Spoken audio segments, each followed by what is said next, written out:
ಇತ್ತೀಚೆಗೆ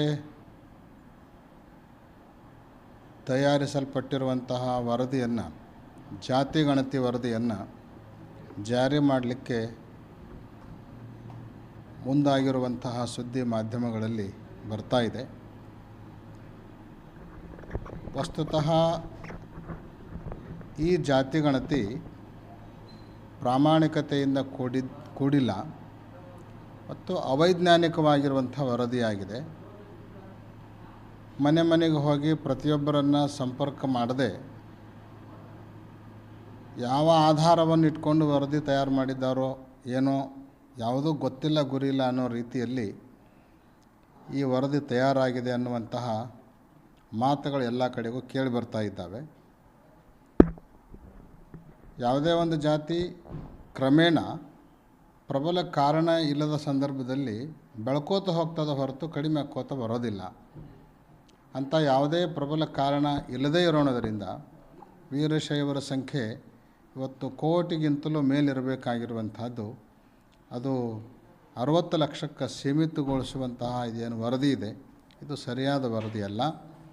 ಅದಕ್ಕೆ ಈ ಸಂದರ್ಭದಲ್ಲಿ ಈ ವರದಿಯನ್ನು ಜಾರಿ ಮಾಡುವಂಥ ಪ್ರಯತ್ನವನ್ನು ಕೈಬಿಟ್ಟು ಮರುಗಣತಿಗೆ ಆದೇಶವನ್ನು ಮಾಡಿ ಸರಿಯಾಗಿ ವೈಜ್ಞಾನಿಕವಾಗಿ ವರದಿಯನ್ನು ತಯಾರು ಮಾಡಿ ಆಮೇಲೆ ಅದನ್ನು ಜಾರಿಗೆ ತರೋದು ಸೂಕ್ತ ಅಂತ ಈ ಸಂದರ್ಭದಲ್ಲಿ ನಾವು ಸರ್ಕಾರಕ್ಕೆ ಸಲಹೆಯನ್ನು ಕೊಡಲಿಕ್ಕೆ ಬಯಸ್ತೀವಿ.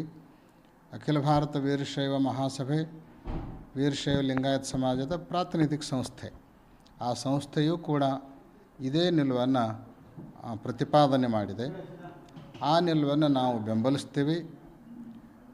ಅಷ್ಟು ಮೀರಿ ಸರ್ಕಾರ ಏನಾದರೂ ಈ ವರದಿಯನ್ನು ಜಾರಿ ಮಾಡಬೇಕು ಅಂಥೇಳಿ ಮುಂದಾದ್ರೆ ಈ ಹಿಂದೆ ಕೈ ಸುಟ್ಕೊಂಡಂಗೆ ವೀರಶೈವ ಲಿಂಗಾಯತ ಬೇರೆ ಬೇರೆ ಅನ್ನೋ ಭೇದವನ್ನು ಸೃಷ್ಟಿ ಮಾಡಿ ಕೈ ಸುಟ್ಕೊಂಡಂಗೆ ಮತ್ತೆ ಕೈ ಸುಟ್ಕೊಳ್ಳೋ ಪರಿಸ್ಥಿತಿಯನ್ನು ತಂದ್ಕೊಳ್ಬಾರ್ದು ಅಂತ ಈ ಸಂದರ್ಭದಲ್ಲಿ ನಾವು ಹೇಳಲಿಕ್ಕೆ ಬಯಸ್ತೀವಿ. ವೀರಶೈವ ಶಾಸಕರು ಮತ್ತು ಸಚಿವರು ಈ ವಿಷಯದಲ್ಲಿ ಗಂಭೀರವಾಗಿ ಚಿಂತನೆಯನ್ನು ಮಾಡಿ ಸರ್ಕಾರದ ಮೇಲೆ ಸಮಾಜಕ್ಕೆ ಅನ್ಯಾಯ ಆಗದ ರೀತಿಯಲ್ಲಿ ಒತ್ತಡವನ್ನು ತರಬೇಕು. ಸಮಾಜ ಯಾವಾಗಲೂ ದೊಡ್ಡದು.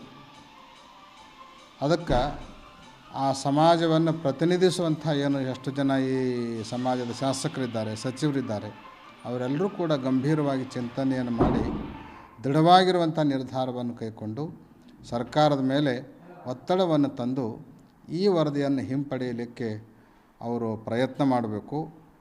ಒಂದು ವೇಳೆ ಎಷ್ಟೇ ಪ್ರಯತ್ನ ಮಾಡಿದರೂ ಕೂಡ ಹಿಂಪಡೆಯಲಿಕ್ಕೆ ಮುಂದಾಗಲಿಲ್ಲ ಅಂದ್ರೆ ಆವಾಗ ಶಾಸಕರು, ಸಚಿವರು ಒಂದು ಗಟ್ಟಿಯಾದ ನಿರ್ಧಾರವನ್ನು ತೆಗೆದುಕೊಳ್ಬೇಕು ಅಂತ ಈ ಸಂದರ್ಭದಲ್ಲಿ ಹೇಳಲಿಕ್ಕೆ ಬಯಸ್ತೀನಿ.